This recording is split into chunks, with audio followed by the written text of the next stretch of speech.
ninaoendelea nayo, tuko part 3. Is Jesus image of invisible God? Is Jesus image of invisible God? Yes, tumejibu. Tumeendelea na kujibu, tukiendelea na kuonyeshana kazi ya Jesus, tukiendelea tu na kuelezea vile Kristo vile Kristo ni Mungu, kwa sababu atu wengine moragia terere, is Jesus God? Atu wengine moragia ugo, is Jesus God? Yeah, tunajibu. Maswali ni mengi ndani ya mioyo ya watu, na tunajibu wakati tu tunaendelea na kusoma na kuifafanua kulingana na vile Roho Mtakatifu anatusaidia. Kwa hivyo karibuni sana katika Medani kila asubuhi saa 3, ama nikichelewa saa 3:30 kuendelea. So ninakukaribisha sana. Is Jesus image of invisible God? Hallelujah. Nashukuru Bwana na ninatukuza utukufu wake kwa sababu ya mapenzi yake. Asante sana Grace Phoebe. Mungu wetu yu pamoja nasi, na Joseph ninakuona pale. So ninashukuru. Wacheni tuombe ndio tuweze kuingia katika message.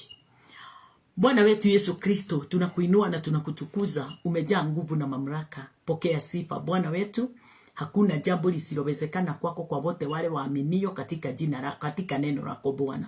Asante ni kwa sababu mapenzi yako wakati wote Bwana Jehova Jire, ni wakati ule mwanadamu amesimama katika uwezo wote na nguvu zote na mamlaka yote ya kutaka kutambua na kujua wewe vile ulivyo na vile Bwana utendavyo kazi yako Bwana Jehova Jire kulipitia neno. Asante Mungu wetu na mfalme wetu, ni kwa sababu nguvu zako na uwezo wako Bwana, kwa yeyote yule anayeamini anapokea hizo nguvu na anatembea nazo mahali popote pale panapohitajika, na anafanya watu wengi waweze kutambua kazi yako Mungu kupitia mwanao Kristo Yesu.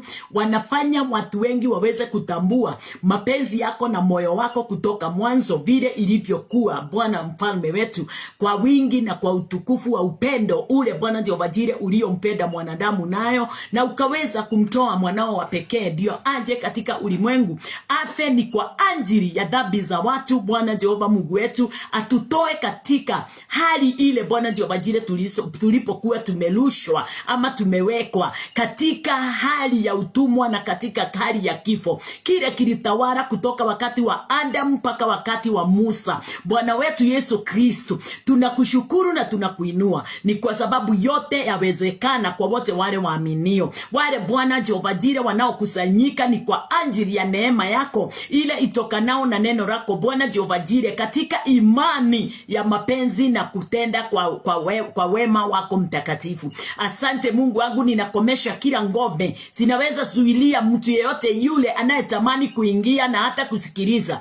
Chochote kile kinaweza zuilia, nimekiweka chini ya miguu yake katika jina la Yesu Kristo. Katika uwezo wako Bwana, tunakomesha kila ngome, tunakomesha kila nguvu, tunakomesha kila mamlaka, tunakomesha kila mausultani, tunakomesha kila pepo ya kila aina juu ya msikilizaji wetu, juu ya mtazamaji wetu mfalme, kwa uwezo wako na kwa nguvu zako. Ninasema Bwana, hakuna kitakachojinua juu ya neno lako, juu ya Roho wako mtakatifu, juu ya neno ya mtumishi wako atikionyeshane kama kiko na mamlaka na nguvu ya utawala wake. Ninakikomesha katika jina la Yesu Kristo. Ni kwa sababu umenipa nguvu na mamlaka. Nikinena haya Bwana, sina uoga wowote ule. Ulinipa nguvu na mamlaka niende katika ulimwengu wote, nikawaponye watu, nikawafungue watu, nikawafanye watu wakaweza kuwa watoto wako na watu wako waokolewe na wafunguliwe katika hali yoyote ile iliyokuwa inaonekana kama ni pingamizi ama ni ndoto isiyo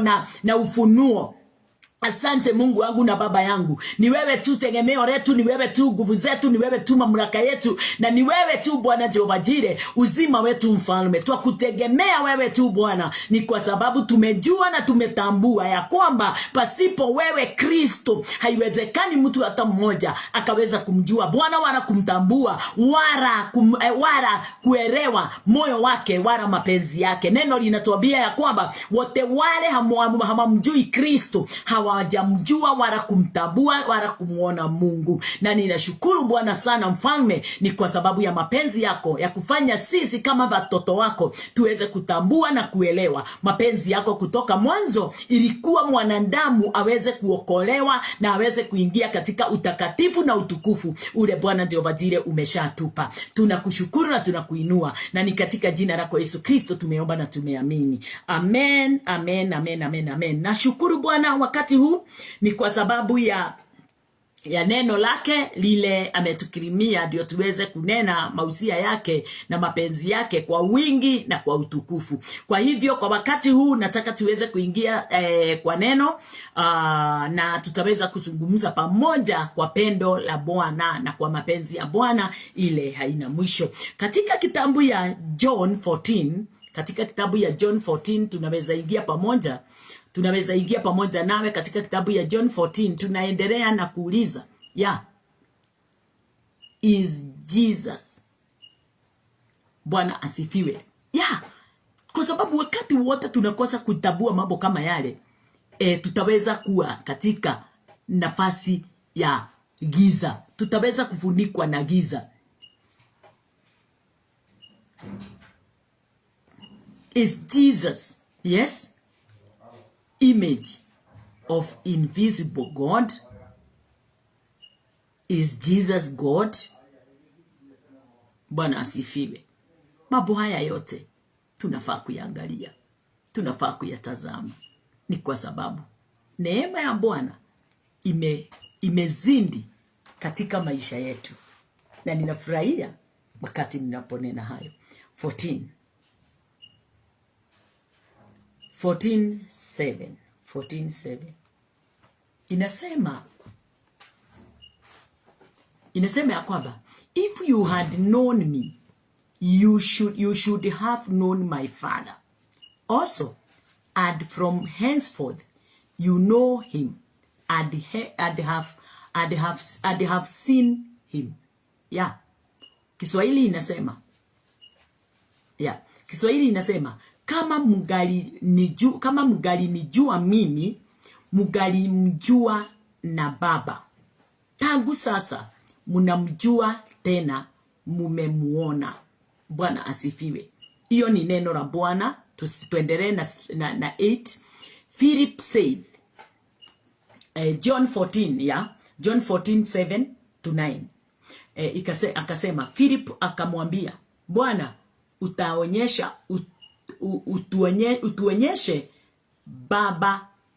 utuonyeshe Baba ya. Philip said unto him, Lord, show us the Father, and it is sufficient us. Philip akamwambia, Bwana, tuonyeshe Baba, ya tutosha. Number 9. Jesus said unto him, have I been so long time with you, and yet hast thou not known me, Philip? He that hath seen me hath seen the Father. And how sayest thou, then show us the Father? Hallelujah. Hapa kuna kitu anasema mstari wa 9. Anasema Yesu akamwambia, mimi nimekuwapo pamoja nanyi siku hizi zote. Wewe usinijue Filipo? Usinijue Filipo? Akasema, aliyeniona mimi amemuona Baba. Basi wewe wasemanje, utuonyeshe Baba? Bwana asifiwe. Siku ya leo tunaoongea pamoja nawe. Asante sana Jenny Gashili, tuko pamoja. Good morning. Watu wengi katika kutambua mapenzi ya Mungu wako mbali sana. Kwa nini? Tunakaa kama Philip. Kuna wakati nilikuwa kama Philip. Hata mimi nilikuwa ninaomba, Mungu, nataka kukuona. Mungu nataka kukusikia. Mungu nataka mguzo wako. Kuna wakati nilikuwa na hiyo maombi na ninalia sana. Nilikuwa ninalia, nilikuwa yani ninaona kama Mungu hanisikilizi. Nikisikia watu wanasema mimi haki nilitokewa na Mungu. Yani nilikuwa ninaona kama Mungu hanitokei, Mungu haniongereshi, Mungu hanishughulikii.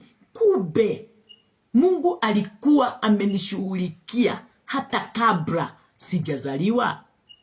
Kumbe Mungu alikuwa ameniwaza hata kabla sijajitambua mimi ni nani, hata kabla sijaomba, hata kabla sijasoma Biblia, hata kabla sijakuwa mhubiri. Kumbe Mungu alikuwa ananijua. Kumbe Mungu alikuwa ananielewa vyema. Kumbe sauti yake nilianza kuisikia hata kabla sijakomaa, sijakuwa mtu wa kuelewa neno la Bwana. Kumbe kuna sauti ilikuwa inasikika ndani yangu na sikuwa nimeitambua. Hata Philip alikuwa anafikiria hajamjua Bwana, hajamuona Mungu, hajamuona baba ya Yesu Kristo. Na kumbe kutoka wakati ule Yesu, kulingana na Yesu anasema, kutoka wakati ule nimekuwa pamoja nanyi, hamjajua baba yangu. Yule ameniona amemuona. Bwana asifiwe. Haleluya. Na ndio unaona siku ya leo watu wanaambia Mungu, aki Mungu ninenee, Mungu nisaidie, Mungu nifanyie, kuja na usitumane mambo hayo yote. Sababu kile kiko ndani ya mioyo ya watu wengi ni kumuona Bwana hapa kwa hapa. Na haiwezekani.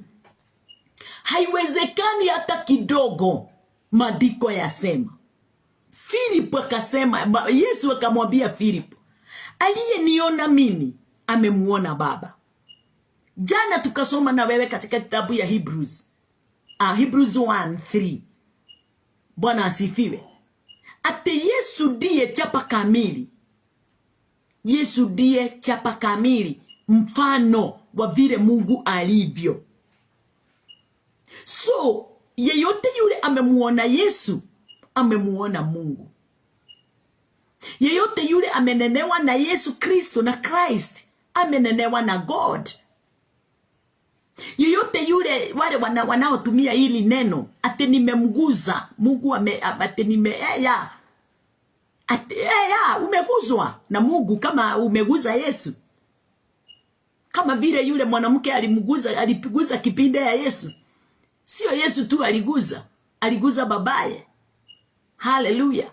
Ndani ya Kristo, huko ndiko Baba aliko. Na neno likatuambia vizuri sana katika hiyo kitabu. Yeye ni mfano kamili, ni chapa kamili ya vile Mungu alivyo. Ukimuona Yesu umemuona Mungu. Ukimwamini Yesu umemwamini Mungu. Ukimuomba Christ umemuomba God. Ukimwamini Christ umemwamini God. Bwana asifiwe. Kwa hivyo hao wote wawili hawana tofauti hata kidogo kulingana na neno la Bwana. Akamwambia, wacha nirudie huo mstari wa 9 na Kiingereza akasema, at Jesus says unto him, have I been so long time with you, and yet hast thou not known me?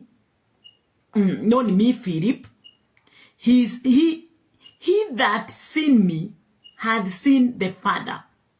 And how he sayest, thou then show us the Father?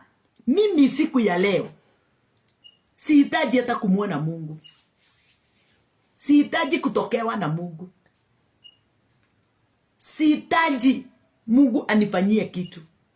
Sababu nilikuja kuelewa, nikiwa na Kristo, I have God in my heart. Yeah. Nikimuona Kristo, nimemuona Mungu.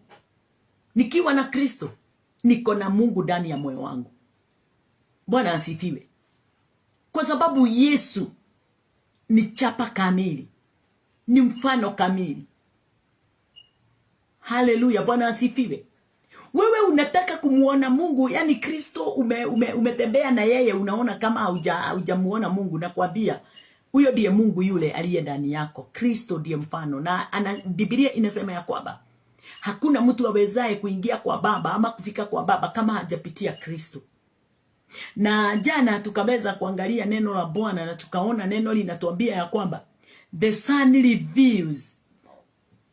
Ninakumbuka tukimalizia mahali pale, the Son reveals the character, the nature, the personality of the Father. Bwana asifiwe. Kwa hivyo wakati ule niko ndani ya Kristo, niko ndani ya Mungu. Wakati ninamuomba Christ, ninamuomba God. Hallelujah. Wakati ninapotembea na Christ, ninatembea na God. Wakati ninapotembea na God, ninatembea na Christ. Lakini siwezi fikia God kama Christ sija mtambua kwanza. Christ ndiye njia. Jesus is the way. Jesus is the life. Jesus is the truth. Kwa hivyo nikiwa na way na life, niko na ukweli ndani yangu. Nikiwa na way, nikitambua hiyo way, nikitambua hiyo life, truth imo ndani yangu. Kwa sababu Christ ndiye kweli. Christ ndiye kweli. Na huyo kweli, mtu huyo anaitwa kweli, ndiye neno. Na kama lile neno from Genesis to Revelation linazungumza kumpitia Christ.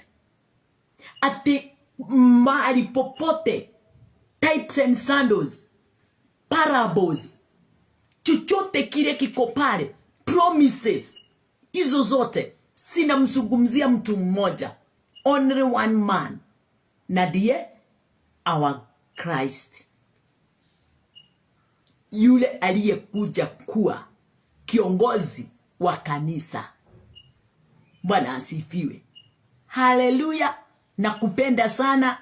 Wakati tunaponena mambo kama haya, ukisikia utamu ule ulio ndani ya moyo wangu, uzima ulio ndani ya moyo wangu, yani uhai ulio ndani ya moyo wangu, unaweza furahia sana sana sana sana sana sana. Sababu wakati ule sikuwa nimetambua haya. Hukumu ilikuwa inainuka wakati wowote. Nilikuwa ninasikia ndani yangu kama sijakubalika, kama sijatoshereka. Nilikuwa ninasikia kila wakati sijatoshereka, sijakubalika. Nilikuwa ninaona kama nimeachiriwa, sina wakunipenda, sina wakunisikiliza. Nilikuwa na hizi mambo mengi katika nyama za mwili wangu, katika mwili wangu, katika mawazo yangu, katika moyo wangu. Lakini wakati ule nilipotambua mawazo ya Mungu na na mapenzi ya Mungu na moyo wa Mungu kikamilifu, aki yenyewe, nilisikia kama ufalme wote wa mbinguni umekuwa wangu. Bwana asifiwe. Na ukweli siku ya leo nataka kukwambia, ufalme wote wa Mungu umefika kuwa wangu, kama vile ulivyokuwa wa Christ. Na Christ mwenyewe yu ndani yangu, utawala wake wote ako nao ndani yangu, na mimi niko ndani yake, akiwa msaada wangu, akiwa msaada wangu. Bwana asifiwe. Nimepokea ufalme wa Mungu kwa wingi na kwa uwezo wote. Utawala wake wote ndani yangu. Hiyo ndio ninatamani sana watu waweze kujua. Na ukitambua hayo, hautajali shinda ya fedha. Sio ate utakuwa na fedha nyingi. Hapana, mimi sitakudanganya. Siwezi danganya wewe. Tumedanganywa na tumedanganyana miaka mingi. Sio ya kwamba ukimpata Kristo umepata utajiri wa ulimwengu. Hapana. Ukimpokea Christ, ukiwa ndani ya Christ, umepokea uzima wa milele, umepokea amani ya milele, umepokea upendo wa milele, umepokea ukweli wa milele. Bwana asifiwe. Umepokea nguvu za umilele, life eternal, everlasting life, umeipokea katika maisha yako. Sasa pale, ukiwa mtu akona bidii ya kufanya biashara, ya kufanya kazi, iletao faida katika hali ya kifedha, katika njia yoyote ile, utaweza kununua gari, utaweza kununua nyumba, utaweza kujirebesha, utaweza kuvaa vizuri, utaweza kukula vizuri, sababu wajishughulikia katika kazi ya mikono yako. Wote wale wasiofanya kazi hata kula wasikule. Hiyo ndio Biblia. Kwa hivyo mtu wa Mungu, hata kama umeokoka, kazi ni lazima ufanye. Kazi si kitu ya kuomba, my dears. Wacheni tuwe tunaongea ukweli. Kazi si kuomba, ate uombe Bwana akupe kazi. Toka, kazi ziko, enda ukafanye. Wache kushinda hapo ate baba nifanyie, baba nifanyie. Baba alikufanyia, amekupa hekima, amekupa wisdom, amekupa knowledge, amekupa understanding, amekupa everything. Paka revelation. Amekupa everything.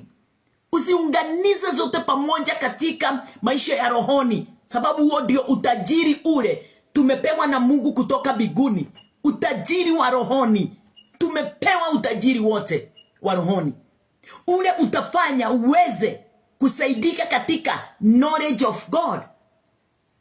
Knowledge. Bwana asifiwe.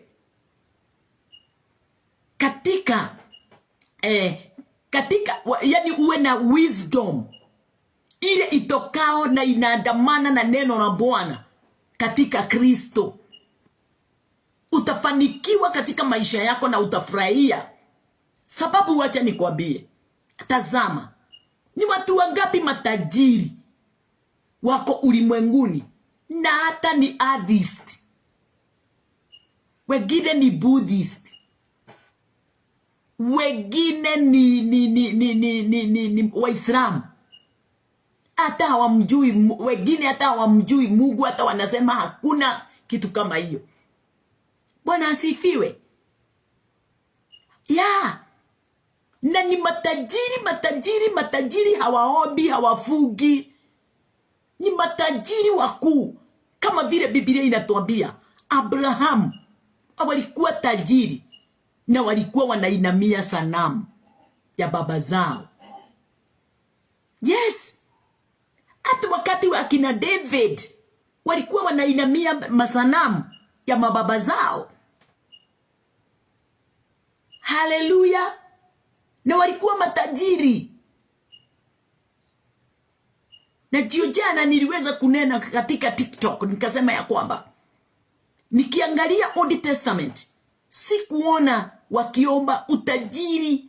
Old Testament, New Testament, sikuona Mungu yani wakipiga magoti wakifunga ate ndio waweze kuongezewa utajiri.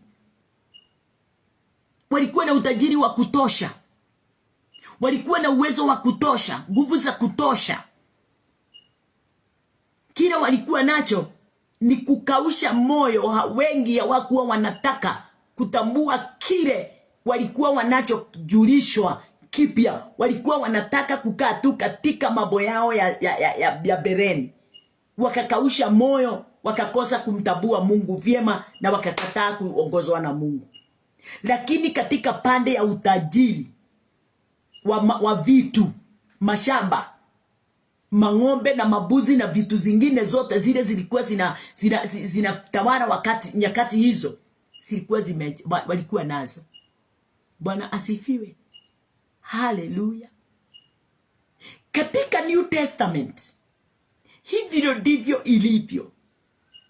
Na wakati ule Yesu Kristo alikuja, kile kilikuwa hakijapeanwa katika Old Testament, sisi New Testament ametupa. utajiri wote wa rohoni. Wale hawakuwa wamepewa utajiri wa rohoni Old Testament, kwa sababu utajiri wa rohoni na utajiri wa mwilini ni tofauti. Lakini hauwezi kuwa kufanikiwa katika maisha yako, ulimwengu tulio ndani yake na ufalme wa mbinguni, kama hauna utajiri wa rohoni. Na ndio Mathayo inatuambia ya kwamba 6:33, kwanza utafuteni ufalme wa Mungu na haki yake, na haya mengine yote mtazidiziwa. Bwana asifiwe. Lakini watu wa siku ya leo, wale wamezidiziwa, wale wamepewa ufalme wa Mungu na utajiri wake wote kupitia Kristo Yesu, kile kitu wanashughulikia, hata kama wamesoma neno na wakalitambua, wanashughulikia utajiri wa mwilini. Please my dears, utajiri wa mwilini unaweza kosa kuwa na ukamilifu kamili katika maisha yako kama haujautafuta ufalme wa mbinguni kwanza na haki yake. Ndani ya ufalme wa mbinguni na ndani ya haki iliyo ndani ya ule ufalme, ndio inazaa mazao ya kudumu katika maisha yako. Neno linasema ya kwamba ati chochote Mungu hajakipanda kitang'olewa.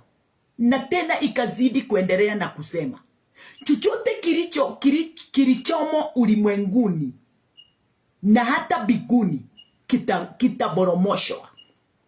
Kwa hivyo tukaambiwa kwanza tafuteni ufalme wa mbinguni na haki yake. Hiyo inatuambiaje? Kwanza tupokee uzima wa milele, tupokee utajiri wa rohoni. Na ule utajiri wa rohoni ama uzima ule wa milele ni nini? Tutafute vyote vya umilele katika maisha yetu. Kwanza tutafute kile hakipotezi, hakitavunjika, hakitaboromoshwa. Bwana asifiwe. Tuchukue kile hakitaboromoshwa. Kama ni mwili tuweze kuelewa na kutambua, tunahitaji hata immortal body. Sababu watu wanatawalia mortal body na wanashughulikia hii mortal body. Bwana asifiwe. Mambo kama yale yote tunahitajika kuyatambua na ndio iweze kuwa msaada mkuu sana katika maisha yetu ya ulimwengu tunaoishi. Yani kile tunahitaji sio tu magari, sio tu manyumba, sio tu urembo, sio tu chakula, sio tu mafasi. Kuna kitu kikubwa na cha dhamana kuliko hayo. Yesu akamwambia yule muofu wakati alikuwa anamjaribu, wakati alikuwa nyikani 40 days and nights akiwa fasting, akamwambia si chakula tu sinaweza fanya mtu aweze kudumu. Kuna kimoja, na ndio neno la Bwana, the word of God. Bwana asifiwe. Ndani ya neno la Bwana kuna uzima wa milele. Ndani ya neno la Bwana ni food kamili. Yesu akasema wale watakao nila hawatakuwa na njaa. Wao watakao ni kunywa hawatakuwa na kiu. Wale watakao kunywa maji yake hawatakuwa na kiu. Kusemaje? Yesu hakuwa anazungumzia maji ya mto ama maji ya mvua. Yesu alikuwa anazungumzia uzima wa milele unaotoka ndani yake kupitia neno. Neno la Bwana ni chakula kamili. Yesu Kristo ni chakula kamili. Yesu Kristo ni kinywaji kamili. Nikisema hivyo unaweza shindwa ninasema nini? Ndani ya Kristo kuna Roho Mtakatifu. Ndani ya Kristo kuna neno lile lifanyao mwanadamu akaweza kuishi akiwa na uzima, akiwa hai. Haleluya. Akiwa na yote yale yanayohitajika kuonekana mbele za Mungu. Sababu Mungu anasimama katika neno. Mungu anajibu neno, hajibu yani mahitaji, hajibu mashida. Mungu anajibu hitaji lolote litokanao na neno lake. Bwana asifiwe. Mapenzi ya Mungu ni watu waombe katika neno. Mapenzi ya Mungu ni watu wafafanukiwe na watambue neno lake, ndio waweze kuwa katika kuelewa vile wanafaa kuomba. Sababu neno linasema katika kitabu ya Romans, sisi hatujui vile tupasavyo kuomba. Hatujui. Kuna msaada yule anayetusaidia, na yule msaada anayetusaidia si mwingine, ni anaandamana na neno, ni neno la Bwana. Bwana asifiwe. Na ndio unaona jana nikasema makanisa mengi yanajaa maskini. Maskini wamejaa makanisani, sababu wanaenda makanisani kufuga na kuomba na kuambiwa mambo zao ya vile watafanikiwa kesho, ya vile watafanikiwa saa ingine, lakini ndani ya mawazo yao hawana hekima, hawana kuelewa ya kwamba Mungu ameshawafanikisha kabla, yani kutoka kuzaliwa kwao. Walizaliwa wakiwa wamefanikishwa katika vitu vyote na katika mambo yote. Hata yale unaona kama si kabisa, na kuambia katika macho ya Bwana imekamilika. Sababu hauwezi kosa kukula balanced diet, uharibike mwili, useme ni Mungu hakubariki. Kula chakula, fanya kazi, upate fedha, lima shamba, ya mambo kama yale mengi. Panda chakula na utakula vyema, utarara vyema, utakuwa na uso mwema, utafaa kile utataka, utatembea kule unataka, utafanya biashara yako na watu kwa amani na furaha, sababu umetambua na umejua Mungu hashushi fedha kutoka biguni. Mungu hashushi chakula kutoka biguni. Bwana asifiwe. Mungu alimtuma mwanae Kristo Yesu kwa lengo moja, watu wote waweze kuokolewa, waweze kupata uzima wa milele, watoke ndani ya dhambi ile walikuwa wameingizwa ndani yake. Haleluya. Yesu alikuja kuwakomboa watu katika dhambi. Bwana asifiwe. Alikuja ndiye mwanadamu aweze kukombolewa katika dhambi zake. Hakukuja kutajirisha mwanadamu. Hata walikuwa na hiyo mawazo, na wakamwambia nyinyi wapumbavu, watu you fools. Aliwaita fools, watu wasio na imani, watu hawaelewi yale yote Yesu alikuwa amenena pamoja nao. Luke 24. Bwana asifiwe. Kwa sababu alikuwa anasema ate tulikuwa tunafikiria amekuja kupigania Waisraeli, ndio wapate mashamba, kunyang'anya wale wote wamewanyang'anya vitu zao. Yesu hajakuja kufanya hayo. Tulidanganywa na tukafuata hayo, na ndio unaona kila saa unapigana na Shetani, sababu hata ukiombewa hakuna mambo inabadilika katika maisha yako. Hakuna hali china change. Sasa unafikiria Shetani saa yote anafanya kazi, amekufamia, ako pande ya right, ako pande ya left, ako north, ako south. No, Shetani hayuko kwako. Wewe ndiye mawazo yako haijafafanukiwa, haijatambua, kama vile second Corinthians inasema ya kwamba 3, ya kwamba hata wakati maandiko katika Old Testament inasomwa, akili zao zinakuanga zimefunikwa, wamefunikwa, wamefanywa kuwa mabubu, damu, wamefanywa kuwa damu. Hawatambui, hawaelewi, hawajui. Oh, haleluya. Haya yote yako katika maandiko. Ni vile kwa sababu tulikuwa tunangoja kusomewa na kuongozwa, tukaongozwa tu na mistari mmoja, tukaongozwa tu pasipo hekima, tukaongozwa tu na mapenzi ya watu wengi kulingana na vile walivyokuwa wanataka. Tukatolewa katika imani ya kwanza, tukaigizwa imani isiyo na msingi ya pili, ya kushughulikia prosperities, healings. Ati hakuna kitu kingine kinaweza kukupeleka kanisani, ni healing, uponyewe maisha yako, nyumba yako, vitu vyako. Alafu upokee utajiri. Alafu uodolewe mapepo. Na ndio unaona makanisa mengi ya watu wale tunasema we are saved. Mambo mengi wanaofanya ni kutoa mapepo.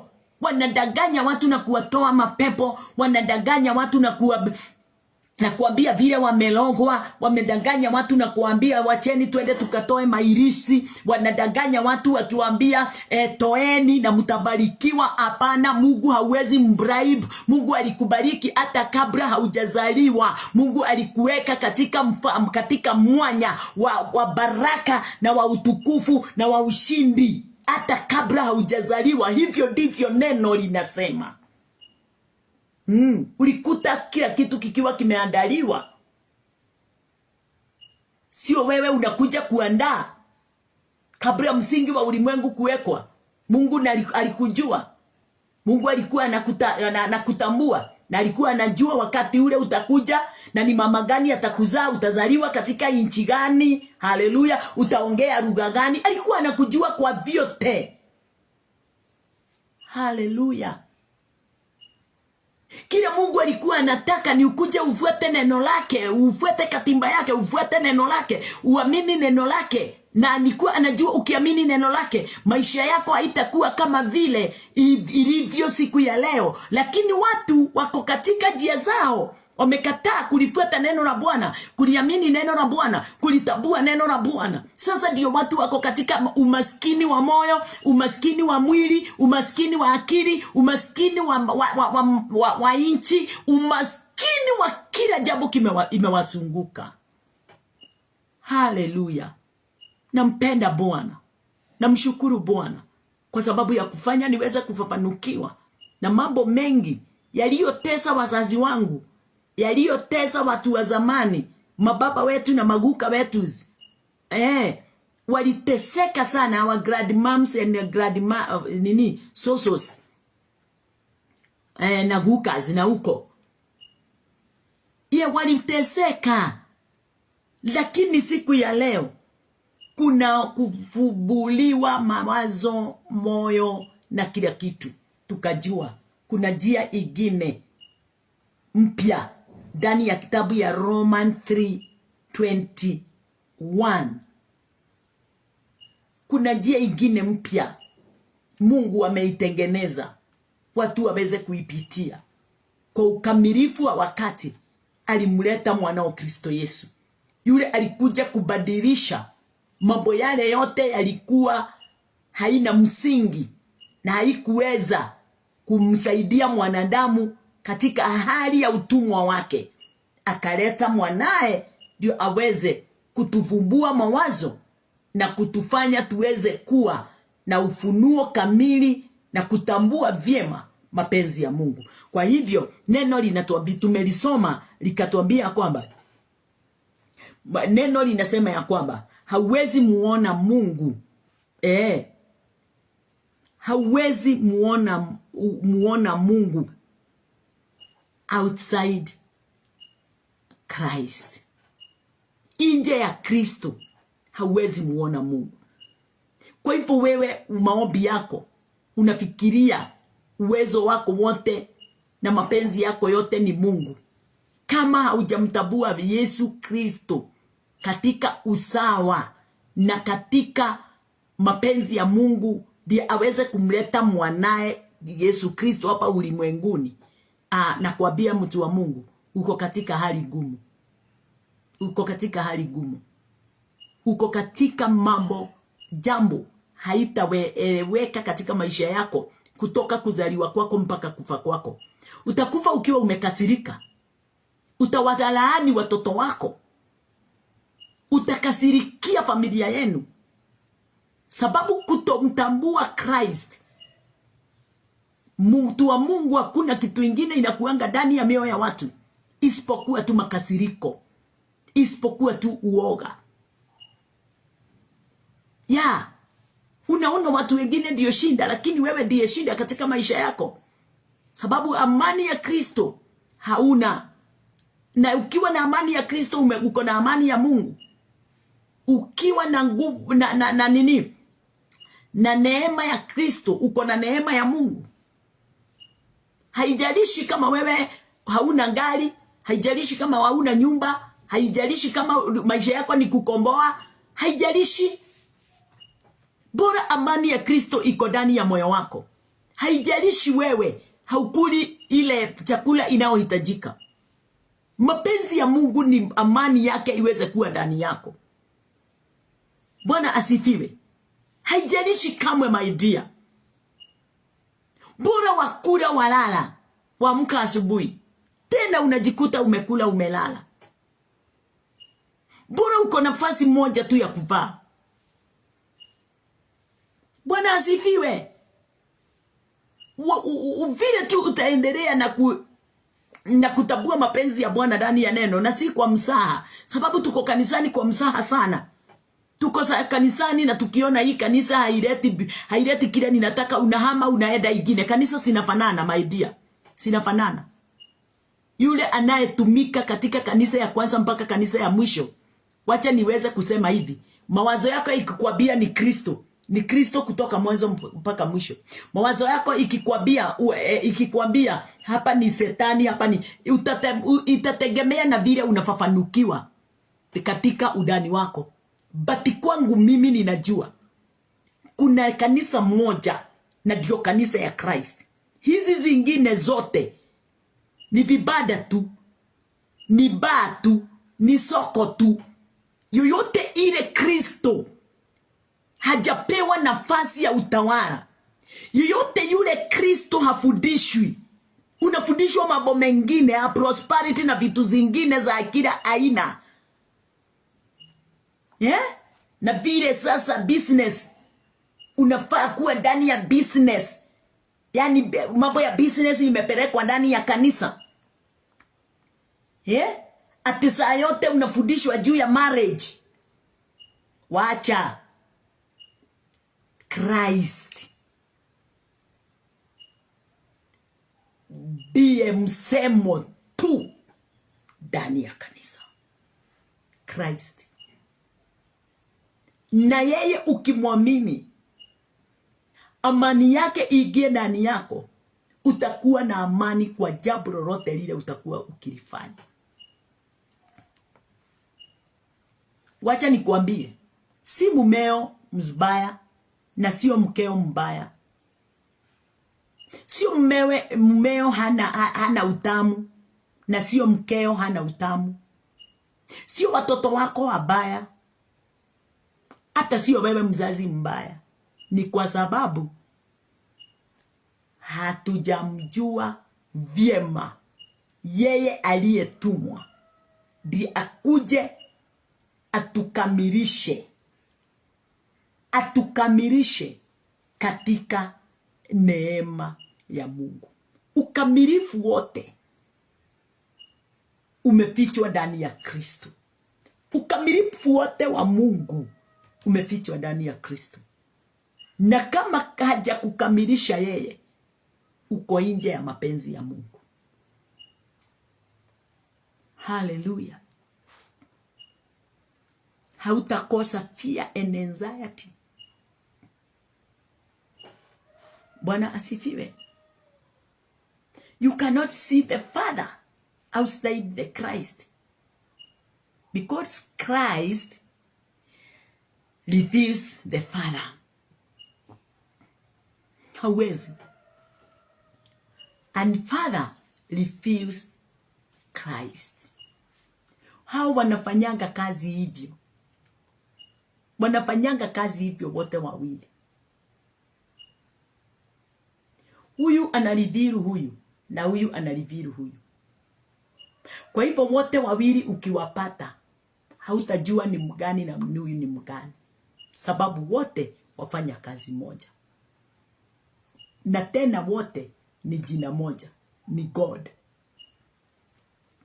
Hallelujah. Kwa hivyo, the cheapest way to know the Father is through Christ. Njia ile rahisi sana kumjua Mungu na kumtafuta Mungu ni kupitia Kristo. Kama unafikiria unaweza mtafuta Mungu na njia ingine yoyote, umekwisha. Na nilikuwa ninaangalia, ninaona kila dini iko katika ufalme, iko katika ulimwengu. Kila dini inamtafuta Mungu. Shida ni ya kwamba zinamtafuta Mungu kwa njia zingine. Dini ni moja tu inatafuta Mungu katika ukamilifu wake. Ile tu inatafuta Mungu. Ile tu inataka kumjua Mungu. Ile tu inataka kujua moyo wa Mungu kumpitia Christ. Hizi zingine zote, Jehovah Witness, vitu kama hivyo, nini hii, wale wanaamini Daudi. Unajua watu wameamini nyingi mpaka Elijah. Elijah alikufa na hakufufuka. Elijah alikufa. Tena Elijah hakuwa ameokoka. Pole. Hiyo tena ni jiwe. Hiyo ni jiwe. Mababa wetu wa zamani hawakuwa wameokoka. Hapana, hawakuwa wameokoka. Unajua mababa wote waliokoka wakati gani? Wakati ule Yesu Kristo alikufa, kufufuka, alipitia mahali walipokuwa. Na kwa sababu alikuwa chini ya sheria, ndio hawangeweza kujua na kutambua. Na ujue, tabua kitu moja hapa. Watu walianza wokovu. Wokovu ulianza wakati ule Kristo Yesu alikufa. Na Yesu alikufa katika kitabu ya mwisho wa John.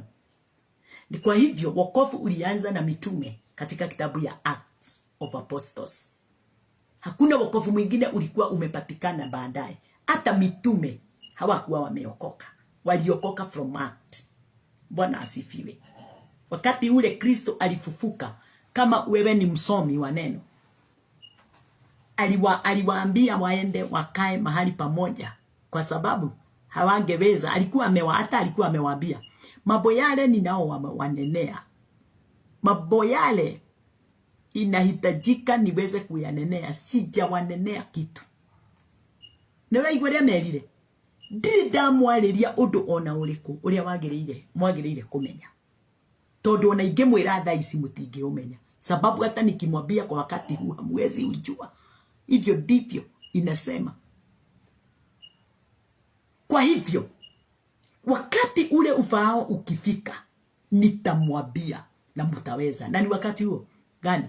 Wakati ule wa from Act 1, wakati ule Act 2, walienda wakakaa katika upper room, wakangojea Roho Mtakatifu.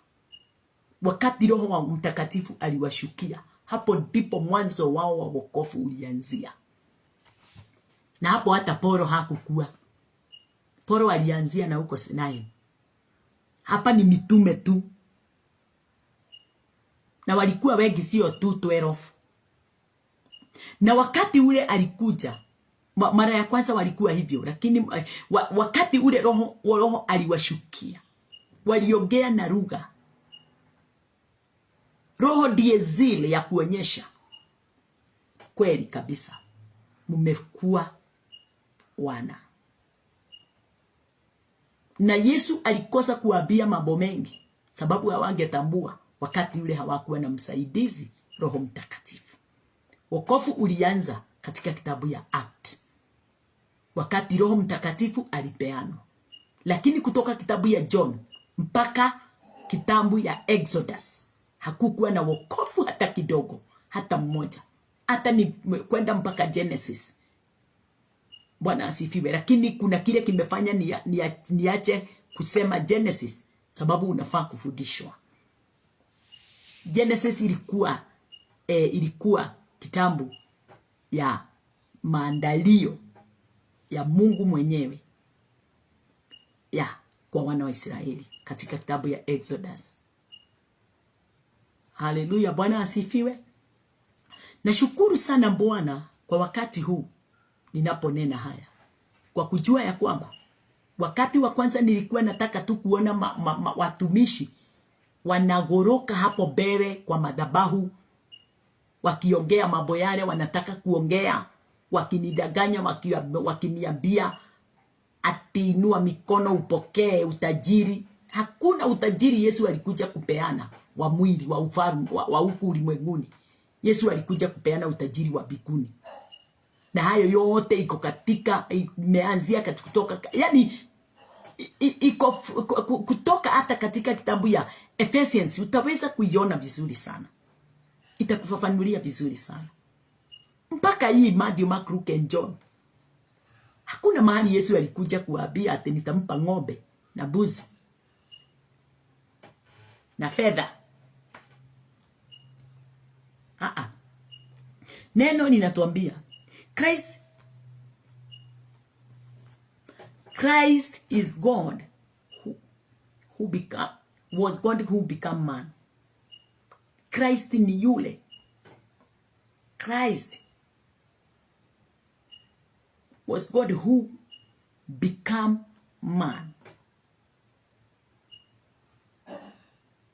Kwa hivyo Kristo alikuwa Mungu yule Kristo alikuwa Mungu yule alibadilika kuwa man. Kwa hivyo kutoka mwanzo Christ alikuwa God. Na mpaka wa leo Christ ni God. He is God. Bwana asifiwe. Na alikuja katika hiyo njia ndio man aweze understand the fullness of God in the man Jesus Christ. Kwa hivyo tunatambua ukamilifu wa Mungu katika maisha yetu sisi kumpitia Christ Jesus. Hakuna njia ingine yoyote ya kupokea unaitwaje fullness, ukamilifu. Ukamilifu wa Mungu tunakamilika sisi, mimi na wewe, katika Bwana kwa sababu yake yeye. Katika kitabu ya Ephesians, katika kitabu ya Colossians, wacha kwanza tuangalie Colossians alafu tuingie ile ingine. Colossians 1:15. Colossians 1:15 inatuambia kwamba who is the image of the invisible God, the firstborn of every creature. Yesu ndiye our firstborn. Yeye ndiye alitutangulia. Kwa hivyo Yesu alitutangulia sisi, ndiye sasa amefanyika kuwa yeye ni mfano wa Mungu asiyeonekana. Mfano wa Mungu asiyeonekana. Mungu haonekani, lakini Yesu alikuja kama mwanadamu, kama vile nimesema pale juu. Amekuja kama mwanadamu. Amekuja kama mwanadamu, lakini ni Mungu mwenyewe. Ni Mungu asiyeonekana. Mungu asiyeonekana, lakini amefichwa ndani ya Christ. Huyo Mungu asiyeonekana ako ndani ya Christ. Bwana asifiwe. Kwa hivyo na ndio aliwaambia Philip ati tumekaa na nyinyi na hamjanijua. Ameona Christ, ameniona, amemuona. Yule ameniona, amemuona. Bwana asifiwe. Kwa hivyo God is invisible. God haonekani, but yeyote yule amesoma neno na akalitambua, akiona Christ, amemuona God. Ati Mungu asiyeonekana, mzaliwa wa kwanza wa viumbe vyote. Yesu Kristo ndiye alitutangulia kabla ufalme wa mbinguni haujawekwa, kabla ulimwengu haujawekwa. Kristo alitangulia. Na tunaona katika kitabu ya John 1, vitu vyote viliumbwa kumpitia yeye. Tutaangalia na tutaona mambo kama yale. Number 16 inasema, for by him were all things created that are in heaven and that are in earth. Kwa hivyo Kristo ndiye alifanya vyote vilivyo biguni na vilivyo ulimwenguni ziubike. Bwana asifiwe.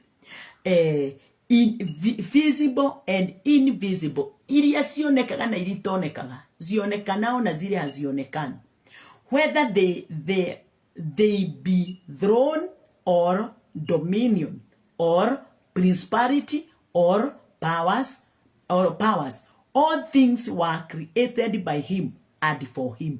Kiswahili, kwa kuwa katika yeye vitu vyote viliumbwa, vilivyo biguni na vilivyo juu ya nchi, vinavyoonekana na visivyoonekana, ikiwa ni vitu vya enzi au usultani au enzi au mamlaka. Vitu vyote viliumbwa kwa njia yake na kwa ajili yake. Kwa hivyo mimi nimeumbwa, wewe umeumbwa, chochote kinaonekana, kisichoonekana ni kwa ajili yake. Kwa hivyo hauwezi mruka yeye uende kwa mwingine.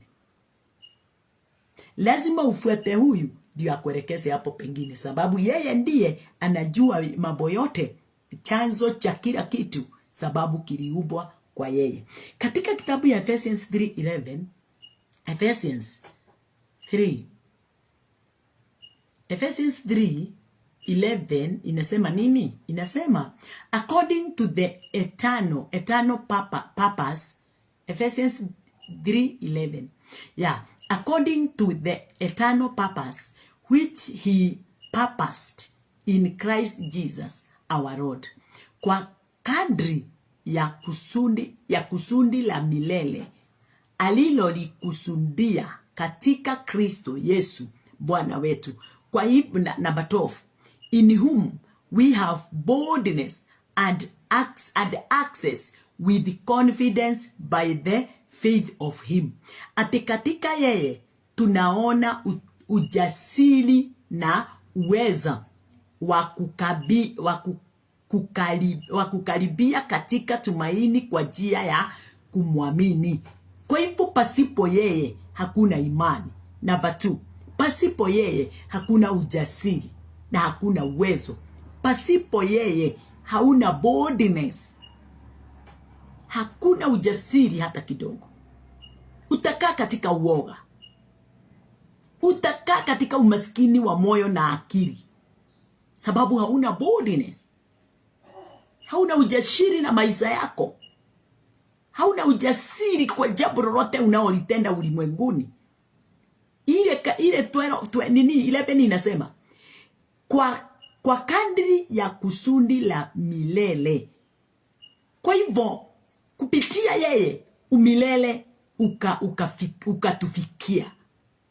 Milele alilokusudia katika Kristo Yesu Bwana wetu. Hakukusudia kwa Shetani, hakukusudia kwa baba yako wala mama yako, hakukusudia kwa pastor wako wala bishop, alikusudia katika Kristo. Kwa hivyo everything in the world ni katika Kristo. Katika mawazo yangu, kwa mawazo yangu nahitajika niweze kuturn to Christ. Ndio jambo lolote nifanyaro na mambo yote nifanyaro katika Kristo anafanya nikaweza kuingia katika ukamilifu wa Baba. Yesu ndiye anakamilisha mawazo ya Baba, mapenzi ya Baba, kazi ya Baba kwa mwanadamu. Sio wewe, sio pasta, si kanisa, si maombi yako, si kuhubiri kama vile ninahubiri. Hapana. Si kwa kukula mesa, si kwa kubatizwa, na si kwa kufanya harusi, na si kwa kufunga. Hapana. Hatujaambiwa hivyo. Tunaambiwa ukamilifu wote unapatikana kwa yeye. Na yeye ndiye amepewa nguvu na mamlaka juu ya pepo wachafu, juu ya Colossians tumeisoma ya kwamba juu ya mamlaka yote, juu ya nguvu zote, juu ya usultani wote. Bwana asifiwe. Juu ya ufalme wote. Amepewa nafasi na vyote viliumbwa kwa ajili yake. Kwa hivyo siwezi jiringia kitu hapa niseme kwa maombi yangu kwa sababu ya kuhubiri. Hapana, yote hayo nilifanywa kabla sijajua kuhubiri, sijajua kuomba, sijajua pastor, sijajua bishop, sijajua kanisa ni nini. Hata sikuwa ninajua Christ, hata sikuwa nimejua God. Nimejikuta nimekamilishwa na nikafanywa. Hebu tuangalie katika kitabu ya Ephesians 1. Katika kitabu ya Ephesians 1:7, Ephesians 1:7.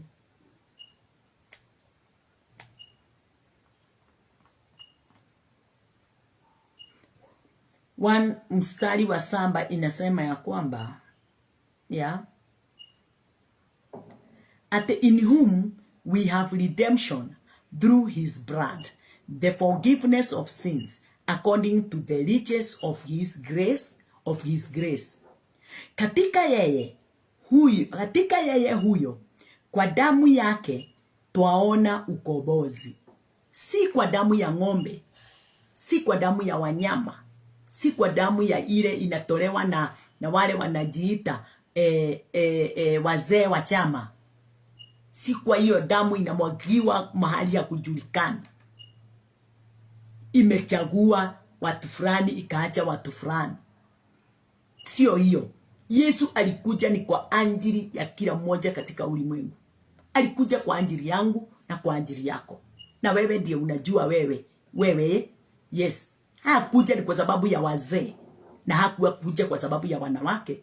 Alikuja kwa sababu ya mtu. Kitu chochote kinaitwa mtu, a man.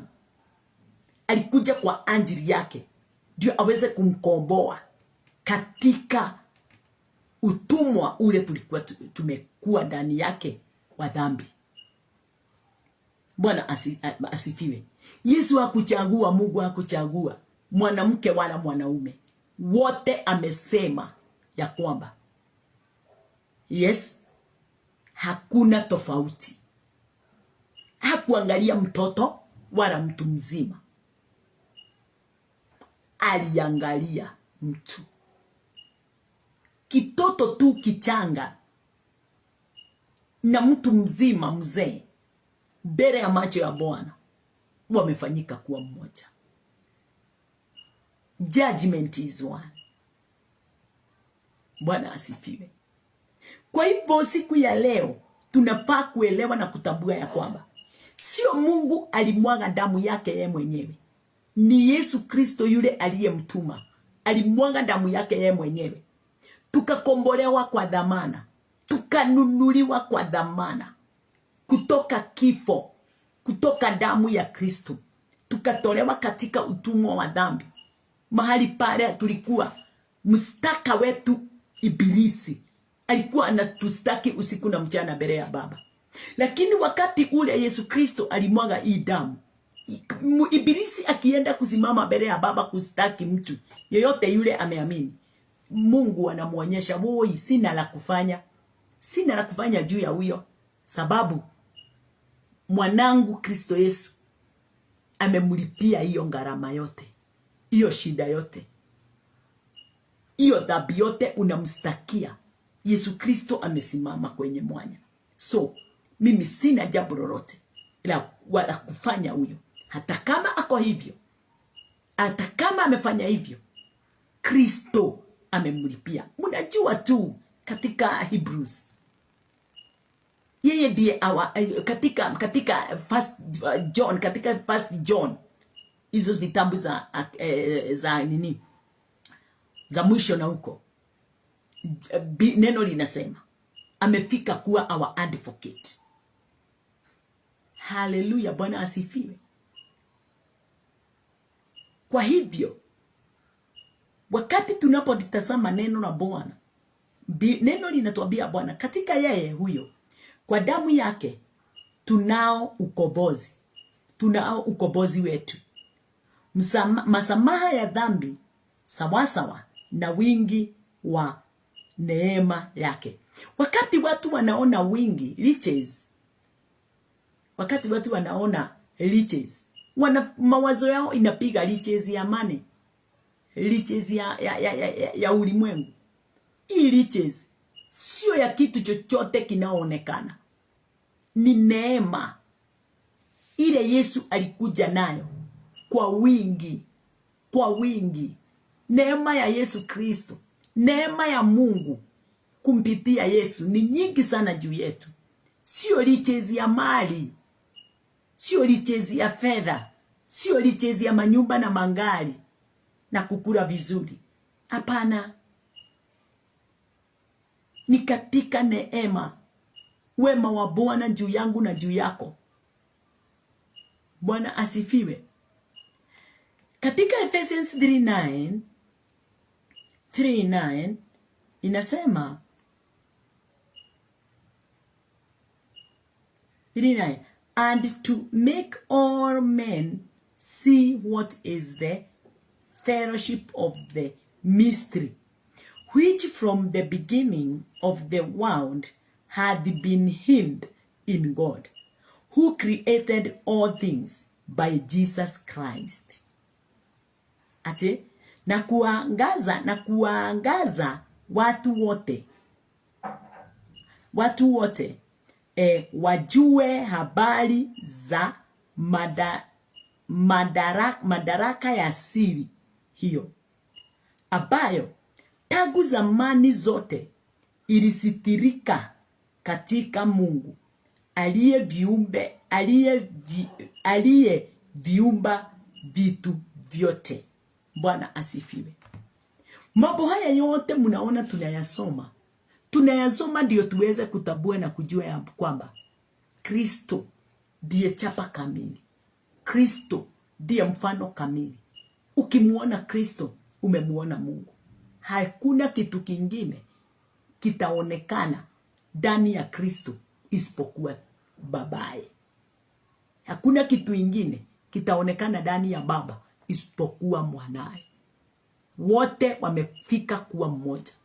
Na sisi wakati tunapoamini, tukiamini Kristo, neno la Bwana, katika Kristo tunakuwa mmoja pamoja na Kristo, na tukiwa mmoja pamoja na Kristo tunafika kuwa mmoja pamoja na Mungu, sababu tukiwa ndani ya Kristo na Kristo akiwa ndani ya Mungu, tumefanyika sisi wote watatu kuwa mmoja ndani yake God.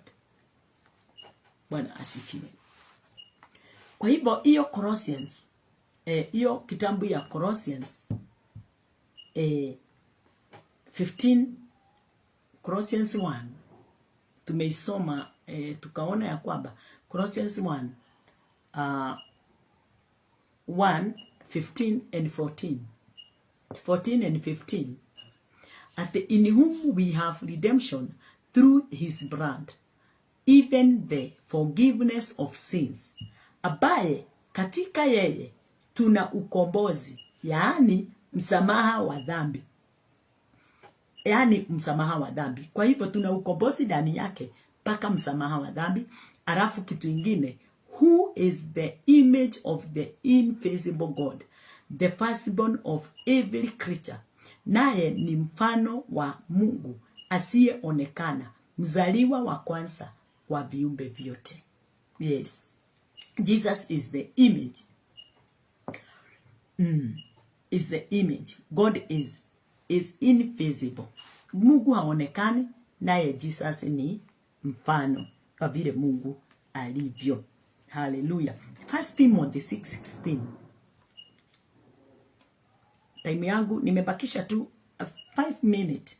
1 Timothy 6:16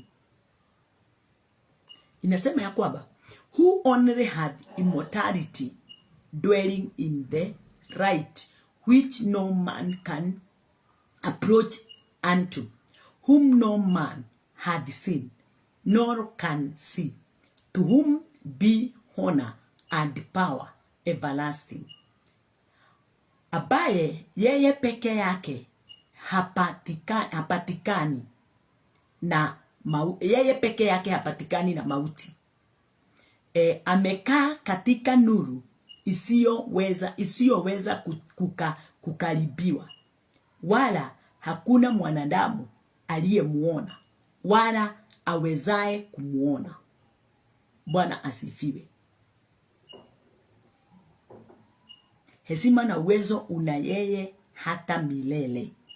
Kwa hivyo hiyo 1 Timothy 6 mstari wa 16, no man can see God, no one has seen God. Bwana asifiwe. Hakuna mtu hata mmoja anaweza kumuona Mungu, na hakuna aliweza kumuona Mungu. Hata hapo before, hata wakati ule tunasema mtu kama Moses alimuona Mungu, mtu kama nani fulani, hata Adam hakumuona Mungu hata. Lakini tunajua Mungu alikuwa anashuka katika shamba la Edeni. Adam hakumuona, hagemuona, sababu Adam hakuwa amekamilika kuwa katika ukamilifu wa Mungu, sababu Adam angemuona Mungu wakati gani? Ama tuseme namna hiyo, wakati ule alichagua, alipewa, Mungu alimwambia msile mti wa ujuzi wa mema na mabaya, na wakati ule utakula, kwa hakika utakufa. Hiyo ndio ilikuwa kipimo halisi, kipimo kamili ya Adam, either kutii Mungu wala kutii Shetani. Na alichagua kutii nani? Shetani. Kwa hivyo mahali pale angefika kuwa katika ndani ya Mungu, akakosa.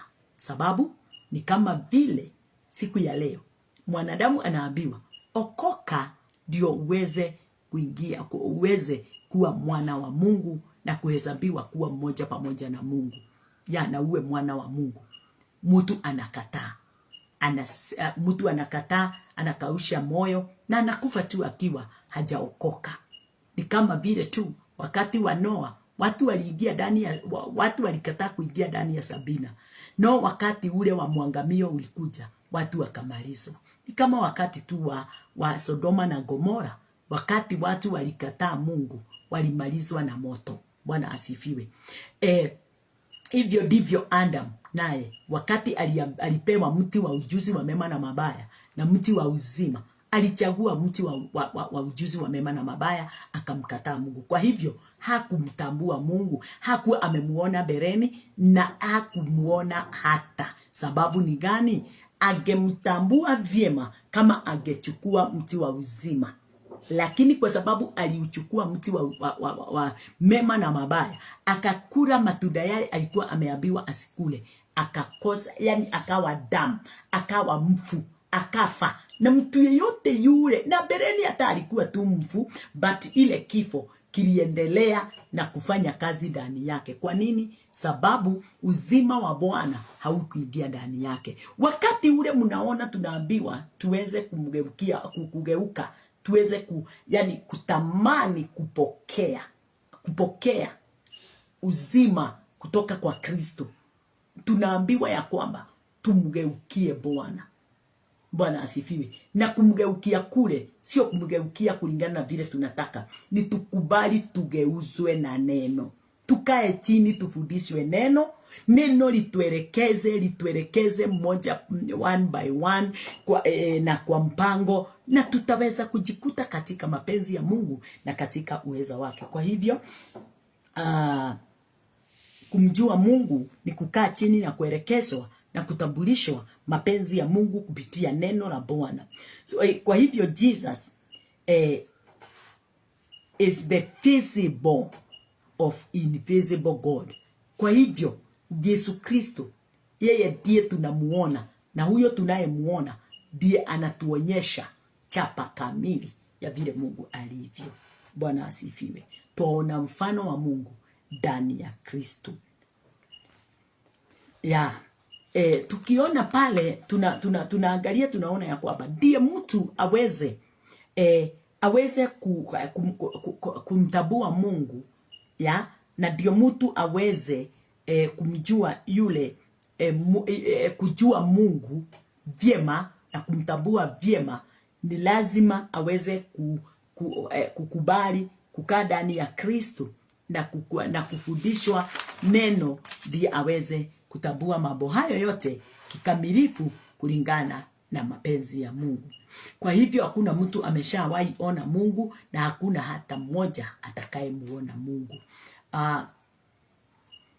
Na kwa sababu hakuna wakati mtu atakaye muona Mungu, Mungu alimleta mwanae wa pekee Kristo Yesu, ndiye kupitia Yesu tunafanya nini? Tunajikuta tuna relate ama tunaingiana kupitia Yesu, ndio tunaingiana na Mungu na ndio tunatambua mambo ya uungu. Mungu mwenyewe hawezi kuja kwako aanze kujisema wala kujifundisha mwenyewe. Yesu Kristo ndiye njia na ndiye uzima na ndiye ukweli wote ule tunaohitajika kupokea. Kwa hivyo ni Mungu alifika kuwa mwanadamu. Ni Mungu aligeuka, alifa mwili wa mwanadamu. Na huyo man ni nani? Christ. Ni Christ ni Mungu aligeuka kuwa Christ, na wakati alipogeuka kuwa Christ alifika kuwa katika mwili, ndio tuweze mimi na wewe kuwa na mapatano na contact, yaani mapatano pamoja na Mungu. Bwana asifiwe. Mambo haya yote mnaona tunayoyasoma, hatuyasomi ndio tuweze kujua tu.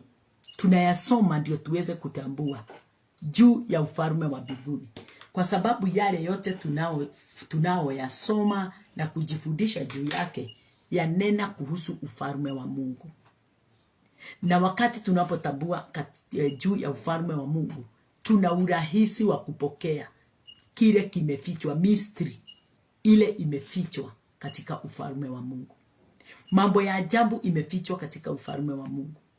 Lakini watu wengi wanazaliwa na wanakufa pasipo kutambua yale yote yamefichwa katika ufalme wa Mungu.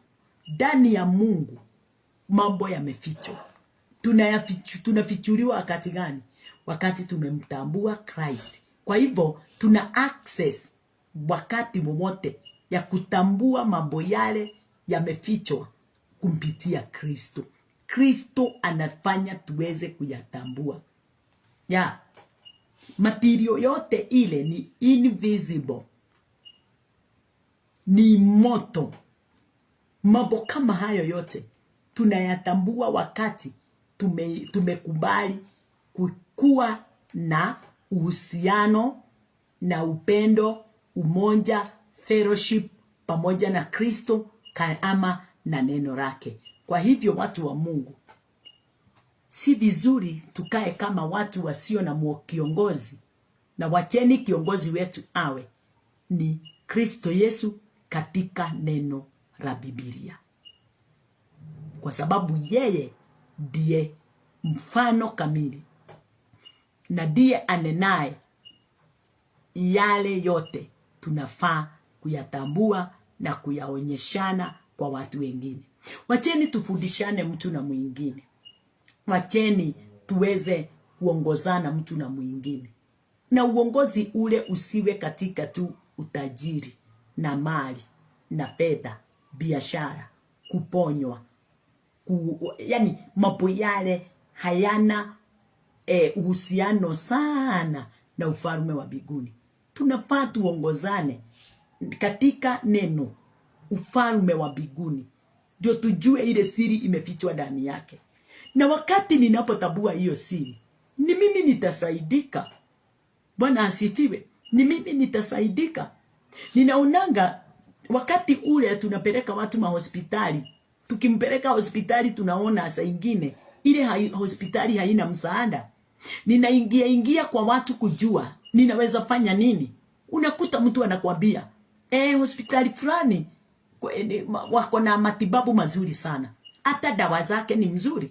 Unatoa mgonjwa wako mahali pale, unampeleka katika ile, na unakuta katika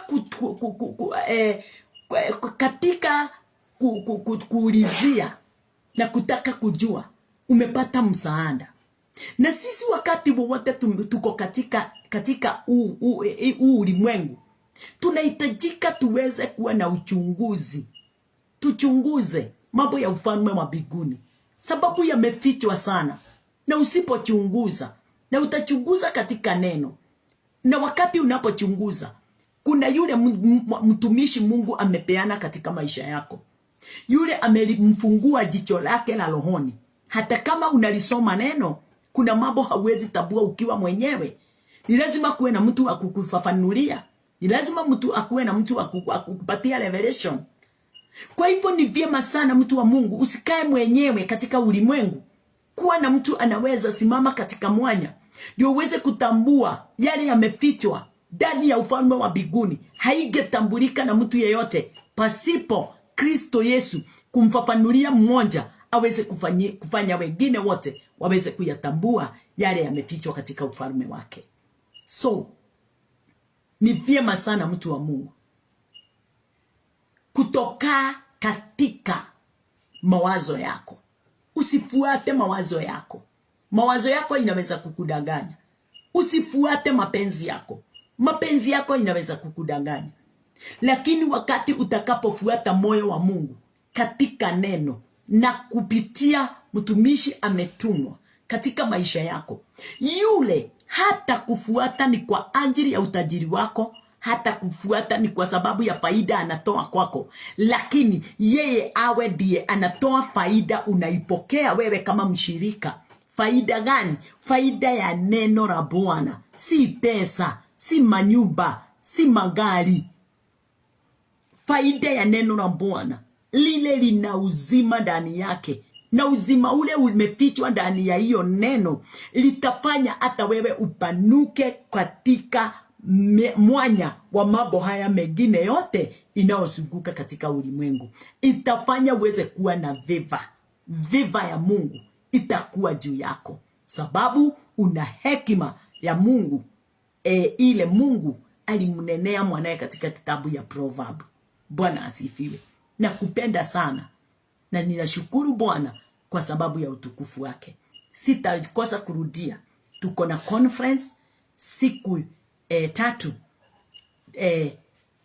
21, 22 and 23 mwezi wa 8. Ninakukaribisha siku moja yake ama siku zote 3 tuweze kuwa pamoja mahali pale, na tutaweza kufundishana na kuelekezana katika mapenzi ya Bwana kulingana na vile Mungu apendavyo. Roho wa Bwana mahali pale atatunenea kupitia watumishi amewachagua na wamewatuma, wale tutaweza kuwa pamoja na wao. So ninashukuru Bwana sana kwa mapenzi ya Mungu yale atatia ndani ya moyo wako. Uwe mwanaume, uwe mwanamke, uwe kijana, uwe msichana, conference ni yako. Tuko pale Well of God Ministry Fellowship Kayole 1 pale tu hapo Oasis Academy. Hapo ndipo tunafanyia kazi ya Mungu, na ninajua ya kwamba mapenzi ya Bwana ni sisi wote tusikie siri imefichwa katika ufalme wa mbinguni, mambo makubwa sana watu wa Mungu hatujui. Tutaweza kuendelea tu na kuyanena na tunene foundation ile Kristo aliweza kuweka, ndio kila mmoja wetu aweze kutambua msingi wote ni yeye. Tuweze kutambua msingi wote katika ulimwengu na hata mbinguni ni Kristo Yesu. Pasipo msingi wa Kristo Yesu hakuna msingi mwingine. Hata Paulo alisema hakuna msingi mwingine unaohitajika ukaweza kuwekwa isipokuwa msingi wa Kristo Yesu. Na huo msingi tunaambiwa tujenge juu yake, na tuweze kuelewa na kutambua ya kwamba tunajenga na material gani, sababu material ni moja ile inahitajika katika ule mjengo wa Kristo Yesu. Juu ya huyo mjengo, foundation. Nashukuru Bwana, na hiyo foundation ndio tunafundisha hiyo njia ya kufanya kazi pamoja na Kristo na kufuata Kristo only, Christ only, Jesus only. Hiyo ndio njia ile tunaoongoza watu nao na kuwafundisha ndio waweze kuwa na mwelekeo kamili na uwezo wa utukufu wa Bwana. Nampenda sana, na siku ya leo tutatamatizia hapo. Siku ya kesho tutakuwa pamoja tukiendelea tu na hiyo, kwa sababu nataka niache mwanadamu akijua ya kwamba hakuna mwingine aliye na uwezo, hakuna mwingine anaweza kuonyeshana vile Mungu alivyo na kazi ya Mungu vile afanyayo isipokuwa tu mwanae Kristo Yesu. Tuonane kesho katika fellowship, wengine tuonane katika conference. Namba ya direction ni 0726 53 52 39 53 52 39 0726 53 52 39. Na kupenda sana, na Mungu amekupenda sana sana, na amekuweka katika mkono wake wa kulia. Wewe ndiye anatangulia kuona wakati wowote kwa uweza wake. Acha tuombe. Bwana wetu Yesu Kristo, tunasema wastahili sifa. Pokea sifa na utukufu kwa neema yako kuu na kwa mapenzi yake. Asante ni kwa sababu ya kutuongoza na kutunenea kwa ufunuo wa kazi ya Kristo Yesu hapa ulimwenguni. Ni kukuonyeshana wewe Bwana na kutambulisha watu wote kazi yako Bwana na moyo wako kutoka mwanzo. Vile upendo wako ulivyokuwa mwingi, ukamtoa yeye akafa ni kwa ajili yetu, ndio sisi nasi tuweze kutolewa katika maafa, tuingizwe katika uzima. Pokea sifa Bwana kwa utukufu wa ajabu ule Bwana umeonyesha, katika jina lako Yesu Kristo tumeomba na tumeamini. Amen, amen, amen. Soni wahu, ninaomba kuona kesho. Soni wahu. Amen.